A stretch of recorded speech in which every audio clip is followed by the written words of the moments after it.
ልጅ ስትሆን ሁሉም ይወድ ይመስላል ሁሉም ካንተ ጋር ይመስላል ሁሉም በቃ ትክክል ይመስልሃል እምትችል ይመስልሃል አይ አቅም ያለ ይመስልሃል እና የዛን ጊዜ እንዳትሸወድ እንዳትበላ አንድ ጊዜ ህይወት ካመለጠ በኋላ ድጋሚ ነገሩን እጅ ለማስገባት ዋጋ ያስከፍላል ብራዘር ተው የምትባለው ነገር ክፋት ይመስልሃል እቤት ያለው ተው ይልሃል ውጭ ያለው በል ይልሃል እቤት ያለው ተው ይልሃል ውጭ ያለው በል ይልሃል እቤት ያለው ጠላት ይመስልሃል ውጭ ያለው ወዳጅ ይመስልሃል ከዛ ኮንፊውዝድ ነው የምትሆነው አየህ እቤት ያለው ቁጭ በል ይልሃል ውጭ ያለው ተነስ ይልሃል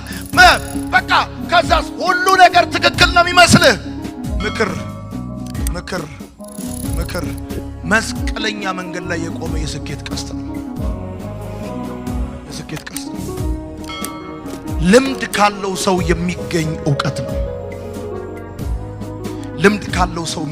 ዕውቀት ነው ብዙ ሰዎች ምክር የሚባለው ጉዳይ የትም ሜዳ የትም ኳስ ሜዳ የሚገኝ አርገው ያስቡታል ነገር ግን ምክር የትም ሜዳ የትም ኳስ ሜዳ የሚገኝ የትም ማህበራዊ ሚዲያ ላይ የምትቃርመው ጉዳይ አይደለም በነገሩ ላይ ልምድ ያለው በነገሩ ላይ ዕውቀት ያለው ሰው የሚሰጥ ሐሳብ ነው ልምድ ካለው ሰው የሚገኝ ሐሳብ ነው አየህ ምንም ነገር በተመለከተ ለምሳሌ